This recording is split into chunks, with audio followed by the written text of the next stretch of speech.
জামান শোন, কাল সকালে 8টার সময় অবশ্যই রেডি থাকবি। এত সকালে রেডি থাকবো কেন? সরকারি অফিস কি তোর শ্বশুরবাড়ি? আমার পেনশনের ফাইল নিয়ে গেলে তারা হাজি মুখে যখন তখন একটা চেকুশি করে দিব। সরকারি অফিসের চেয়ারের পায়া ও টেকা ছাড়া কথা বলে না। আব্বা, তোমার আমি একটা কথা বলে রাখি, এই বাংলাদেশে একদিন টেকা ছাড়া কাজ হইব সরকারি অফিসে, বলে রাখলাম তোমার। আমিও তোর একটা কথা কই রাখি, কাল সকালে তোরে যদি রেডি না পাই 8টার সময়, তাহলে এইবারই তোর লেগে হারাম হয়ে যাব।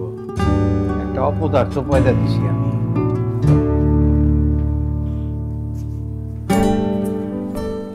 কোনো কাজে টেকা ছাড়া করা উচিত না। সরকারি অফিসে টাকা দিতে পারে আমার পারে না।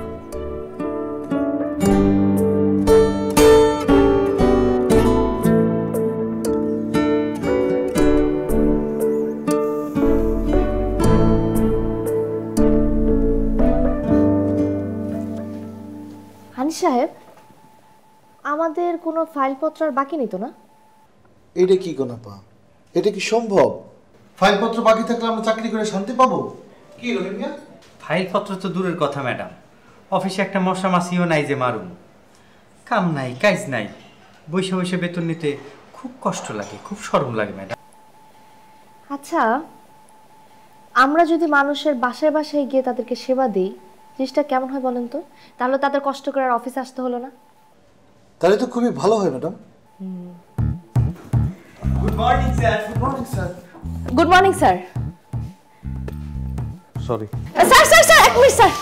স্যার স্যার, আপনি চলে যাচ্ছেন কেন? আমি খুব ভুল একটা জায়গায় চলে এসেছি। স্যার, আপনি কোথায় যেতে চাচ্ছিলেন? মানে আমি তো আসলে এসেছি পেনশনের। আর কইতে হইব না স্যার, আপনি একদম ঠিক জায়গাতেই আসছেন। স্যার। স্যার, এটাই জি স্যার, প্লিজ কাইন্ডলি বসুন, আসুন এদিকে স্যার,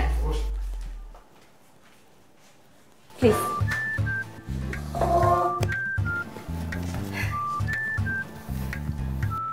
জি, মানে এটা কিভাবে পেনশন অফিস হয় আমি বুঝতে পারছি না। কোনো লোকজন নাই, কোলাহল নাই, কোনো ফাইলপত্র দেখতে পাচ্ছি না, চিৎকার চেঁচামেচি নাই। স্যার, এই যে চা। আপনি আপনার ফাইলটা আমাকে দিন, আমি দেখতে থাকি, ততক্ষণ আপনি চা বিস্কিট খান। দিন। আচ্ছা, মানে এটা কি আপনাদের নতুন কোনো ফন্দি টন্দি নাকি? মানে কোনো চক্র টক্র না তো? ছি ছি স্যার, আপনি কি বলছেন এসব? আসলে হয়েছে কি স্যার, আমরা আমাদের কাজ কোনোটাই পেন্ডিংয়ে রাখি না। এই যে দেখেন, একটা মানুষ সারা জীবন কাজ করে অবসরে যায়, তার এই পেনশনের টাকাটা দিয়ে সে কী করে? হয়তো তার জন্য একটা বাড়ি বানায়, না হলে একটু জমি কিনে, নাহলে ছেলে মেয়ের বিয়ের জন্য খরচ করে, আর না হলে নিজে চিকিৎসা করে।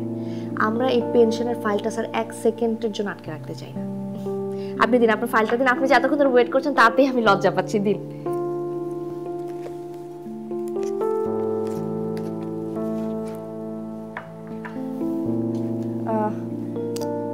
জনাব সাদাউদ্দিন আপনার কি হন? আমার বাবা। আচ্ছা, উনি কি করতেন? উনি সিনিয়র ক্লার্ক ছিলেন। আচ্ছা আচ্ছা। আনি সাহেব, জি আপা। ওনার কাগজপত্র সবকিছু ঠিক আছে, আপনি ওনার বাবার নামের চেকটা এখনই ইস্যু করে নিয়ে আসেন। জি আপা। স্যার, কিছু মনে না করলে 5টা মিনিট একটু ওয়েট করতে হবে। মানে 5 মিনিটের মধ্যে আমি আমার চেক পেয়ে যাব? অবশ্যই। আচ্ছা, আমি অল্প একটু সময়ের জন্য একটু বাইরে যাব। কেন স্যার? মানে আমার দম নিতে পারছি না, আমি কষ্ট হচ্ছে।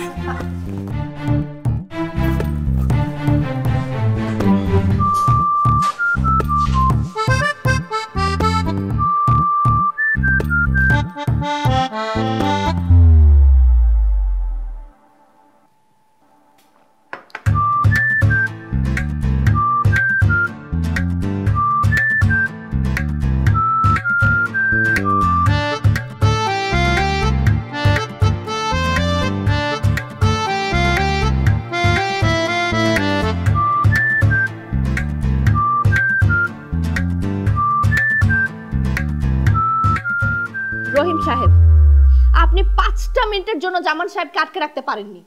মানে আমার ক্যারিয়ারে এই রকম ঘটনা এর আগে কখনো ঘটেনি। ছি ছি ছি ছি। ম্যাডাম, আপনি আমারে সাসপেন্ড করেন, 100 বার সাসপেন্ড করেন, আমি এই কাজে যোগ্য না। আপনি কোথায় ছিলেন আমাকে বলেন তো? কাজটা কি করলেন আপনি? আমরা এই কাজটার জন্য বেতন নিচ্ছি। আমরা যদি কাজটা ঠিকমতো না করি তাহলে বেতনটা কি আমাদের জন্য হালাল হচ্ছে? হচ্ছে না। আমি আপনাকে বললাম আপনি 5 মিনিটের মধ্যে চেকটা নিয়ে আসবেন, আপনি আধা ঘন্টা পর আসলেন।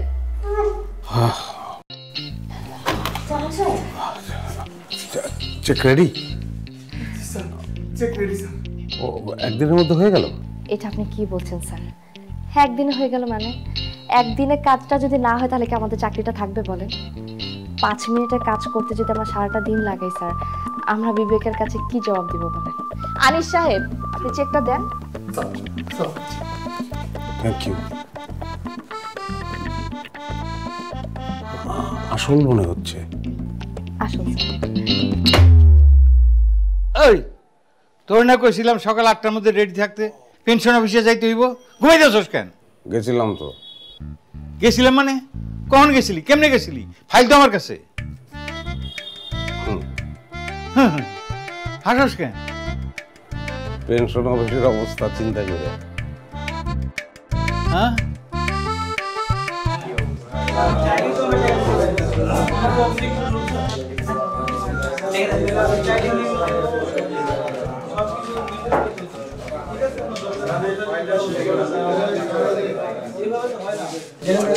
আপনারা কারা 7 দিন পর আইছেন?